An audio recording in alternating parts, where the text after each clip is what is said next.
Assalamualaikum warahmatullahi wabarakatuh. Halo semuanya, kami dari kelompok 3 akan menjelaskan tentang kenakalan remaja sebagai dampak perubahan sosial. Adapun topik yang akan kami bahas dalam materi kali ini, yakni pada bab pertama akan membahas tentang latar belakang, rumusan masalah, dan tujuan. Pada bab kedua akan membahas dasar teori, hubungan perubahan sosial dengan kenakalan remaja. Dan pada bab yang terakhir, menerangkan tentang hasil survei, perbandingan, dan kesimpulan. Bab yang pertama yakni latar belakang. Perubahan sosial merupakan perubahan suatu kehidupan masyarakat yang berlangsung secara terus-menerus dan tidak akan pernah berhenti. Karena tidak ada sedikit pun yang berhenti pada suatu titik tertentu sepanjang masa. Perubahan sosial mengakibatkan terjadinya masalah-masalah sosial, seperti kejahatan atau kenakalan remaja. Meskipun begitu, tidak setiap masalah yang terjadi pada masyarakat disebut sebagai masalah sosial. Yang kedua, yakni rumusan masalah. Yang pertama, apakah kenakalan remaja di kalangan pelajar SMP atau SMA memprihatinkan? Yang kedua, bentuk-bentuk kenakalan remaja yang sering terjadi di kalangan pelajar SMP maupun SMA. Yang ketiga, bagaimana keterkaitan kasus kenakalan remaja dengan teori ilmu sosial? Yang keempat, apa yang dilakukan para remaja SMP maupun SMA agar terhindar dari kenakalan remaja? Dan yang terakhir, apa hubungan perubahan sosial dengan masalah sosial kenakalan remaja? Yang ketiga, tujuan. Pertama, mengetahui kasus kenakalan remaja yang terjadi di kalangan pelajar SMP maupun SMA. Kedua, mengetahui faktor penyebab kenakalan remaja yang terjadi di kalangan pelajar SMP maupun SMA. Ketiga, mengetahui bentuk-bentuk kenakalan remaja yang terjadi pada pelajar SMP maupun SMA. Keempat, mengetahui keterkaitan kasus tersebut dengan teori ilmu sosial. Dan yang terakhir, mengetahui hubungan perubahan sosial dengan masalah sosial kenakalan remaja. Bab 2. Dasar teori. Dasar teori yang pertama yakni teori interaksionalisme publik. Teori interaksionalisme simbolik menyatakan bahwa setiap manusia akan bertindak berdasarkan makna simbolik yang muncul pada waktu atau situasi tertentu. Teori ini dibagi menjadi dua, yaitu yang pertama, teori pelabelan merupakan pengecapan kepada suatu masyarakat yang berada di kondisi yang dianggap masalah. Yang kedua, teori konstruksionisme sosial merupakan dampak hasil dari sebuah konstruksi manusia yang mana manusia tersebut sering berinteraksi dengan orang-orang yang berpikir bahwa kejahatan merupakan hal positif. Dasar teori yang kedua, yakni teori fungsionalis. Teori fungsionalis menyatakan bahwa permasalahan sosial timbul di masyarakat sebagai akibat masyarakat belum mampu atau tidak mampu melaksanakan fungsinya masing-masing di dalam kehidupan masyarakat. Teori fungsionalis, permasalahan sosial secara garis besar dapat dibedakan menjadi dua, yaitu patologi sosial adalah suatu penyakit sosial yang terjadi dalam lingkungan masyarakat, misalnya kenakalan remaja atau kekerasan. Yang kedua, disorganisasi sosial adalah melemahnya suatu nilai norma yang terjadi di dalam masyarakat yang diakibatkan oleh perubahan sosial yang begitu cepat. Misalnya, penerapan sanksi yang lemah ketika terjadi konflik. Berikutnya, hubungan perubahan sosial dengan kenakalan remaja. Kenakalan remaja atau juvenile delinquency merupakan gejala patologis yang terjadi pada kaum remaja yang diakibatkan karena bentuk pengabaian sosial, sehingga memunculkan bentuk perilaku-perilaku menyimpang. Perubahan sosial mengakibatkan terjadinya masalah-masalah sosial seperti kejahatan atau kenakalan remaja. Meskipun begitu, tidak setiap masalah yang terjadi pada masyarakat disebut masalah sosial. Kenakalan remaja dikategorikan sebagai dampak negatif akibat perubahan sosial karena kenakalan remaja merupakan salah satu bentuk masalah sosial.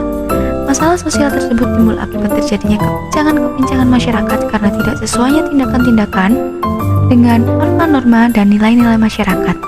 Akibat hal tersebut, masyarakat tidak menyukai tindakan-tindakan yang menyimpang dan berlawanan dengan nilai-nilai yang berlaku. Remaja zaman dahulu umumnya lebih takut untuk melakukan perbuatan menyimpang, memiliki adab yang baik, jarang sekali berbuat aneh-aneh.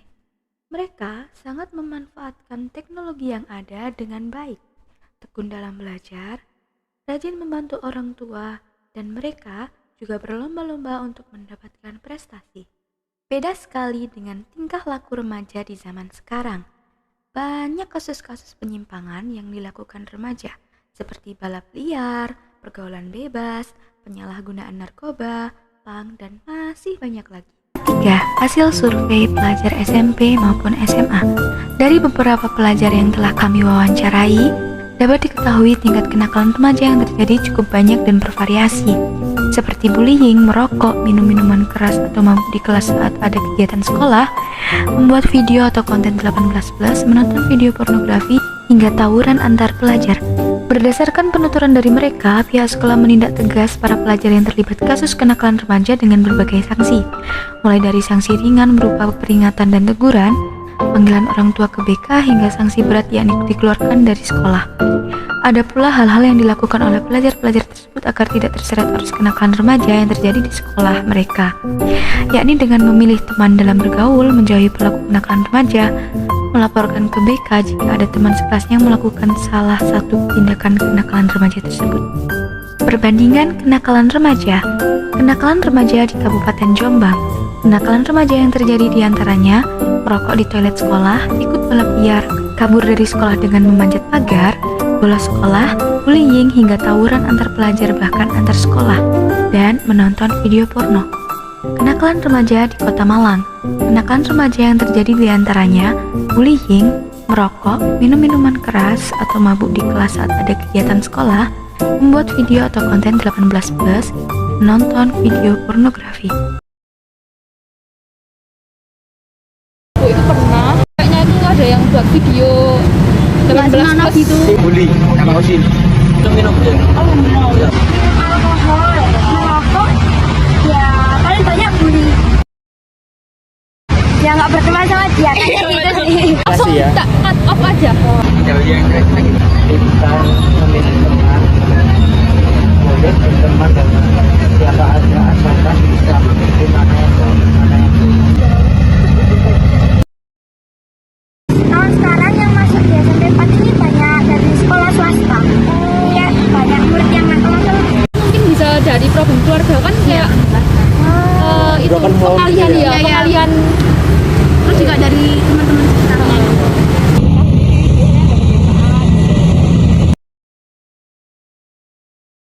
wajar-wajar rasa sih. Yang penting itu enggak sampai kelewatan aja gitu. Tapi kebanyakan anak zaman sekarang itu kelewatan aja, kelewatan gitu.